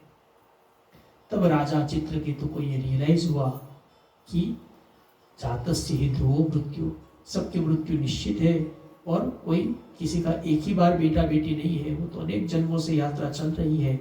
और तब वे उस डिप्रेशन में से बाहर आते हैं और अपने सदकर्मों के कारण सुंदर गंधर्व पद को प्राप्त करते हैं। एक बार वही चित्रकेतु राजा जब गंधर्व बने हैं तब कैलाश पर से यात्रा कर रहे थे, तो वहां पर उन्होंने क्या देखा कि भगवान शिव जो है वो ऋषि मुनियों को वेद तत्व का उपदेश कर रहे हैं। भगवान शिव ऋषि मुनियों को वेद तत्व का उपदेश कर रहे हैं और उन्होंने अपनी गोद में देवी पार्वती को बिठाया है। यस्यांके च विभाति भूधर सुधा सुता देवापगा मस्तके, अपनी गोद में पार्वती जी को बिठाया है और ऋषि मुनियों को उपदेश कर रहे हैं। ये दृश्य देखकर चित्रकेतु बड़ा बुरा करने लगा कि देखो कहते कहलवाते तो है महादेव और उनको सभा में बैठने का भी शील नहीं है। तब देवी अपने भोलेनाथ के बारे में ऐसे वचन न सुन पाई और उन्होंने उसको श्राप दिया कि तुम ऐसी कुदृष्टि से बाबा को देखते हो, जाओ तुम्हें असुर होना पड़ेगा। तब उसने क्षमा मांगी। तब देवी ने कहा ठीक है, तुम्हारी भक्ति की स्मृति बनी रहेगी। इसलिए वही चित्रकेतु गंधर्व अगले जन्म में वृत्रासुर हुआ, पर उसकी जो भगवान में भक्ति है वो भक्ति का भाव बना रहा। भगवान शिव जो है वो ना केवल वेद का उपदेश देते हैं, देवी ने कहा वो तो स्वयं वेद स्वरूप है। नमामीशमीशान निर्वाण रूपम विभुम व्यापकम ब्रह्म वेद स्वरूपम। और फिर बाबा देवी को गोद में क्यों बिठाते हैं, वो सुंदर कथा हम लोग सब जानते हैं कि एक बार देवी पार्वती मध्याह्न काल का जब समय हुआ, भोले बाबा ने कहा देवी अब भोजन प्रसाद पाते हैं। कहा प्रभु भोजन तैयार है, मैं आपकी थाली परोस देती हूँ, लेकिन मेरा 1000 नाम का पाठ करना अब तक बाकी है। जब मेरा 1000 नाम का पाठ हो जाएगा तो मैं भोजन कर लूंगी। बाबा ने कहा देवी ऐसा मत करो, हम दोनों साथ में बैठते हैं, आप ऐसा करो 1000 नाम की जगह एक बार राम नाम बोल दो तो आपको 1000 नाम का फल प्राप्त होगा।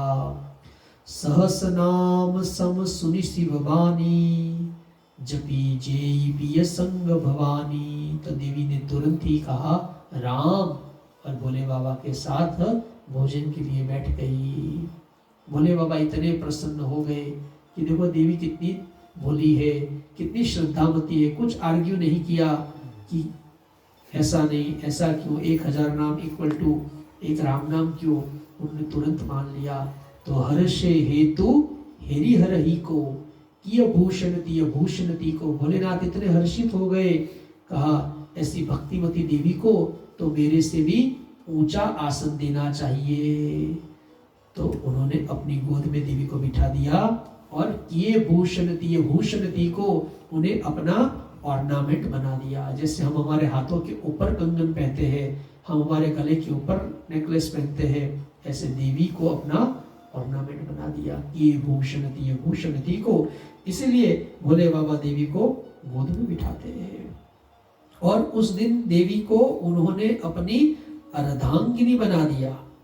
हर्षे हेतु हेरी हर ही को, कि अब आप मेरे आधे अंग में वास करेंगे। तो ऐसा सुंदर पूर्व जन्म वृत्रासुर का था। भगवान की भक्ति करके वे भगवत धाम प्रयाण करते हैं।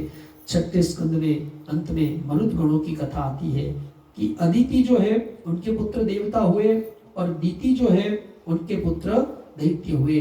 लेकिन दीति के एक ग्रुप ऑफ पुत्र वो देव कैटेगरी में आ गए। इसकी क्या कथा है? एक बार देवी दीति जिनके यहाँ दैत्य के जन्म हुए, वो कश्यप ऋषि के पास आई और कहा कि मुझे गुणी पुत्र चाहिए है, जो बलवान हो, देवताओं को परास्त कर पाए, ऐसे पुत्र चाहिए। तो कहा ठीक है, आप व्रत करो। सुंदर व्रत की विधि देवी दीति को बताई। अब देवराज इंद्र सब भयभीत होने लगे कि अगर इस प्रकार व्रत पूर्वक देवी दीति कोई बालक को जन्म देगी तो दीति के पुत्र तो सब दैत्य होते हैं, वो हमारे सामने और भी पावरफुल हो जाएंगे। किस प्रकार इनका व्रत भंग कराया जाए? तो एक दिन की बात है, देवी दीति जो है उन्होंने भोजन किया, लेकिन भोजन के बाद में जल नहीं पिया, तो वे झूठे मुंह सो गई। जब वो झूठे मुंह सो गई तो देवराज इंद्र को एक एंट्री पॉइंट मिल गया कि अब मैं इनको अफेक्ट कर सकता हूं। तो जब भी हम कोई अपवित्र अवस्था में होते हैं तो ही आउटसाइड एंटिटी हमको इम्पैक्ट कर पाती है। अगर पवित्र अवस्था में होते हैं तो आउटसाइड एंटिटी हमको इम्पैक्ट नहीं कर पाती है। जैसे कभी किसी को कहते भूत प्रेत की बाधा आ गई, तो भाई भूत प्रेत की बाधा कब आएगी? जब वो पवित्रता के रूल वायोलेट करेगा तो आउटसाइड एंटिटी उस पर हावी होगी। जैसे मुंह झूठा रखना, मलमूत्र के त्याग के बाद हाथ पैर न धोना, तो ये सब है। तो ऐसे में जब देवी ने भी भोजन किया था पर बाद में जल नहीं पिया था, तो मुंह झूठा था, तो देवराज इंद्र उनके गर्भ के भीतर चले गए और उनके जो गर्भ था उसको 7 पार्ट में कट किया। फिर भी वो मरने का नाम नहीं ले रहे हैं। फिर एवरी पार्ट को और 7 पार्ट में कट किया, फिर भी वो मरने का काम नहीं रहे। उन्होंने कहा हमें क्यों मार रहे हो, हम तो आपके साथ कॉपरेट करेंगे, प्लीज हमें छोड़ दो। और तब देवी के दीति के गर्भ से वो 49 मरुद गणों के रूप में प्रकट हुए। हरि प्रेरित तही अवसर चले मरुत 49। ये 49 मरुद गण कहलाए। हे दीति के पुत्र, और उनको यज्ञ में भी भाग मिला और वे देवताओं के सपोर्टर बने। इस प्रकार की ये सुंदर कथा के साथ 6ठम स्कंद को भगवान कृष्ण के चरणों में अर्पण करते हैं। बोलो कृष्ण कन्हैया लाल की। हरे कृष्ण कृष्ण कृष्ण हरे राम राम राम हरे हरे। तो भगवान की लीला कथाएं बड़ी ही मधुर है, पर ये सबका सार है हरि नाम। आओ, ये हमारा जो हरि नाम का सुंदर भजन है, दुनिया में माया छाई है और हरि नाम से ही मुक्ति है। ये भजन के द्वारा आज की कथा विराम करेंगे।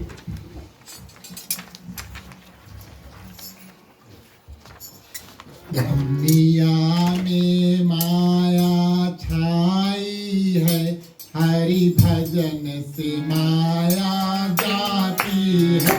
दुनिया में माया छाई है, हरि भजन से माया जाती है।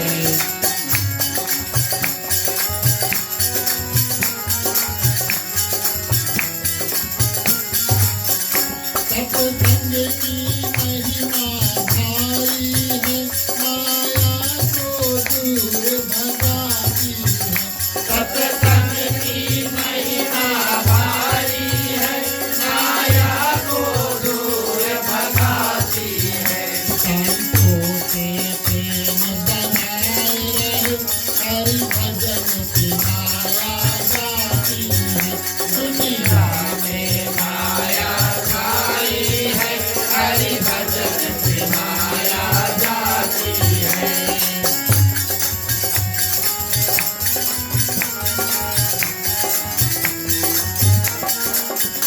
हरि नाम को जपे मिलकर के, सत्संगत प्रेम बढ़ाती है। हरि नाम को जपले मिल करके, सत्संग प्रेम बढ़ाती है। करुणा के सागर भगवन है, माया को दूर भगाती है। दुनिया में माया छाई है, हरि भजन से माया जाती है।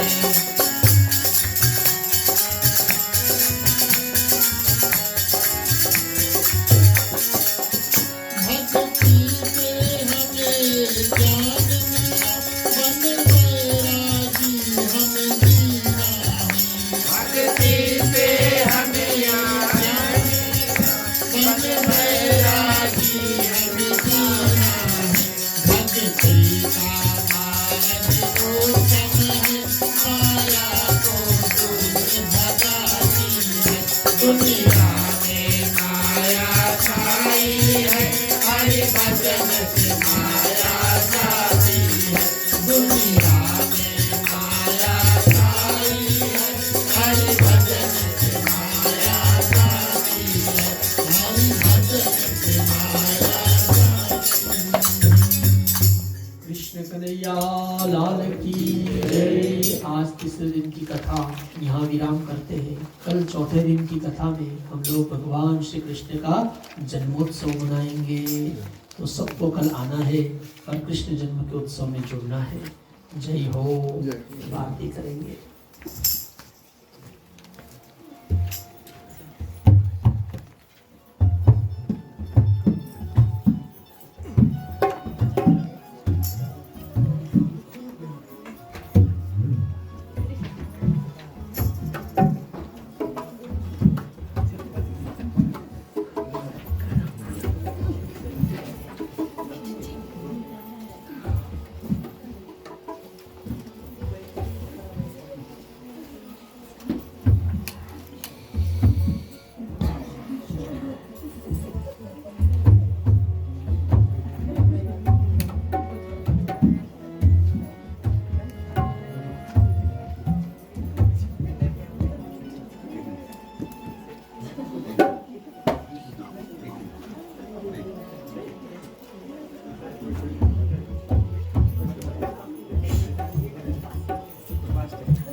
ओम जय जगदीश हरे, स्वामी जय जगदीश हरे।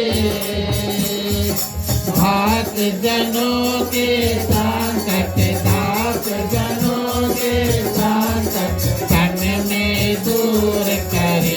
ओम जय जगदीश हरे।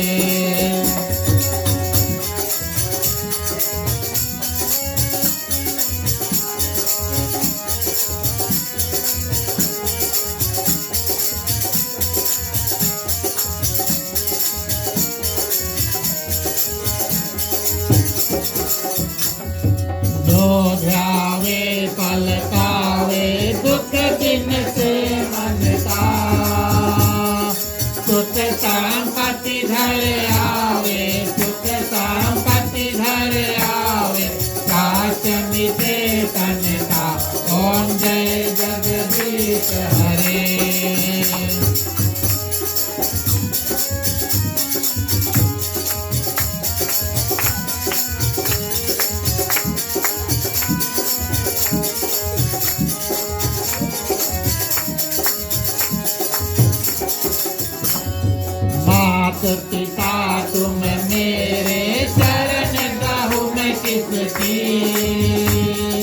तुम बिन और न दूजा, प्रभु बिन और न दूजा, आस करूँ मैं जिसकी, ओम जय जगदीश हरे।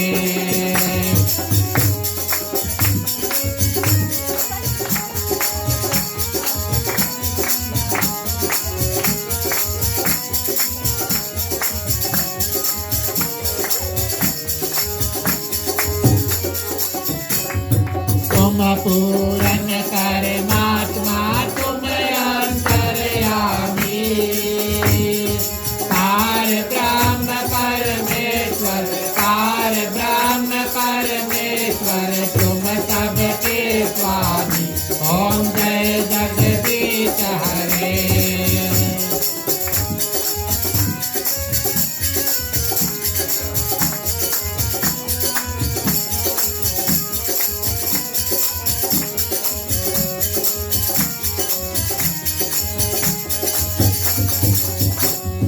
तुम करुणा के सागर, तुम पालन करता, मैं मूरख खल कामी, मैं मूरख खल कामी, कृपा करो भरता, ओम जय जगदीश हरे।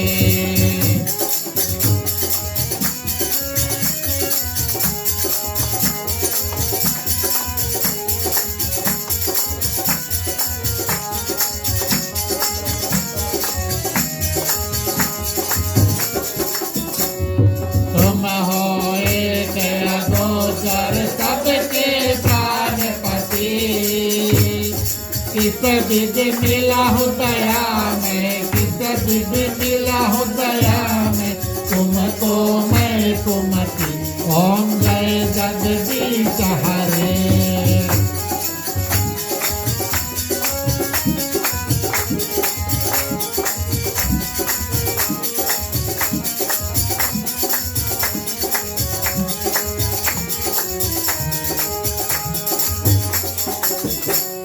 दीन बांधु दुख हरता, तुम रक्षक मेरे, अपने हाथ उठाओ, अपने हाथ उठाओ, द्वार पड़ा तेरे, ओम जय जगदीश हरे।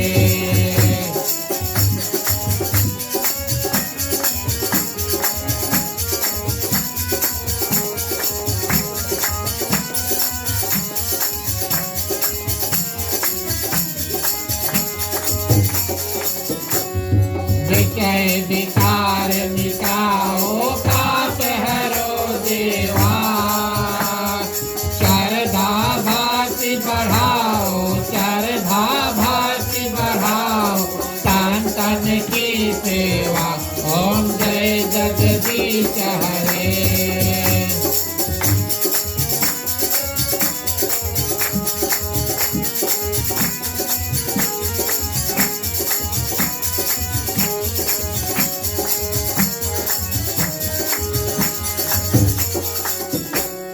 तन मन धन है तेरा, स्वामी सब कुछ है तेरा, तेरा तुझको अर्पण, तेरा तुझको अर्पण, क्या लागे मेरा, ओम जय जगदीश हरे। ओम जय जगदीश हरे, स्वामी जय जगदीश हरे। भक्त जनों के संकट, दास जनों के संकट, पल में दूर करे, ओम जय जगदीश हरे। ओम जय जगदीश हरे, ओम जय जगदीश हरे। गौरम करुणावतारम संसारसारम मुनीन्द्रहारम, सदा वसन्तं हृदयाय विद्ये, भवानी सहितं नमामि।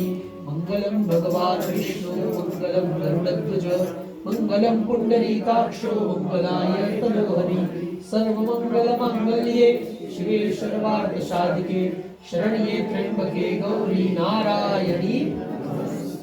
जलेन शीतले शुद्धीकरणम जल की परिक्रमा कर लेते हैं। आरती के राइट हैंड पानी घुमा लेते हैं। जले न शीतलीकृत्य। बोलिए श्री गजानन गणपति महाराज की, अम्बे मैया की, श्री बालकृष्ण भगवान की, उमापति महादेव की। ओम नमः पार्वती पते हर हर महादेव। सभी भक्तजन आरती का दर्शन करते हैं। कुछ क्षणों के लिए बैठ जाएंगे, सब तक आरती की थाली पहुंचाई जाए। आत्म कल्याणार्थे आत्मा अभिवंदनम।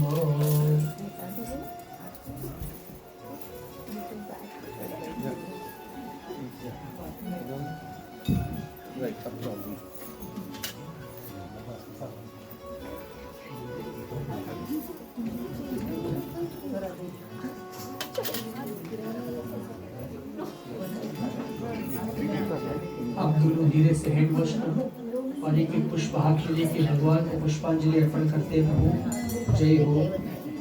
आज आपकी कृपा से तीसरे दिन की पूजा कथा यथाशक्ति हमने किया है। धन्यवाद के लिए पुष्पांजलि अर्पण करते हैं। ओम मुखम करोति वाचालम अंगुम लंघयते गिरिं यत्कृपातमहं वंदे परमानंदम माधवम। भगवते श्री बालकृष्णाय नमः। चरण कमले मंत्र पुष्पांजलि समर्पयामि। क्षमा प्रार्थना, प्रभु कोई भूल चूक हुई हो तो माफ करना। मंत्रहीनम क्रियाहीनम भक्तिहीनम सुरेश्वर यत् पूजितम मया देव परिपूर्णम तदस्तु। प्रार्थना प्रभु आप हमारे सब कुछ है। त्वमेव माता च पिता त्वमेव, त्वमेव बन्धुश्च सखा त्वमेव, त्वमेव विद्या द्रविणं त्वमेव, त्वमेव सर्वं मम देव देव।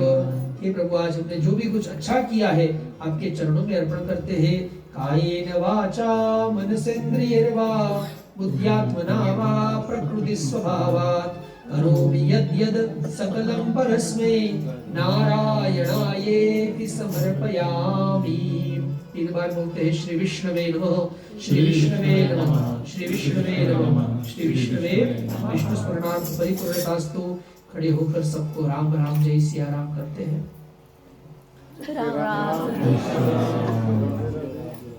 प्रसाद ग्रहणम राम कहे सुख उपजे, कृष्ण कहे दुख जाय। महिमा महाप्रसाद की पावन भोग लगाय। सियावर रामचंद्र की राधे प्रिय कृष्ण चंद्र की। धन्यवाद। पूजनीय आचार्य महाराज पंडित जी मार्कंड भट्ट जी, आपको हृदय से अभिनंदन और धन्यवाद। आपने जो तीसरा दिवस की कथा है उसको बड़े सुंदर रूप से और निभाया। इतना सुंदर रूप से निभाया कि दो दिन पहले मैंने नोट्स बनाया, आज तो कुछ खास नहीं बनाया, सुनते ही रहेगा। लेकिन ये कथा बड़ी ही निराली है और अद्भुत है और बारीकी से हम और आप ये यात्रा जो है श्रीमद् भागवत महापुराण का और महात्म से लेकर प्रथम स्कंद से लेकर धीरे धीरे प्रिय श्रोतागण हम और आप भगवान श्री कृष्ण के जन्म की ओर प्रवेश कर रहे हैं। और अवश्य प्रिय श्रोतागण हमारा और आपका साथ कल फिर हो। हम जानते हैं वेंसडे है, आप लोग वेंसडे मनाना कोई बात नहीं, लेकिन यहाँ पर आके मनाना। और हम और आप मिल करके प्रिय श्रोतागण कल की कथा के अंत में अवश्य भगवान श्री कृष्ण का जन्म दिव्य रूप से भव्य रूप से हम और आप यहाँ पर मनाएं। प्रिय श्रोतागण अपनी ओर से मंडली आदर्श सत्संग रामायण मंडली की ओर से पूजनीय पंडित जी को हृदय से धन्यवाद।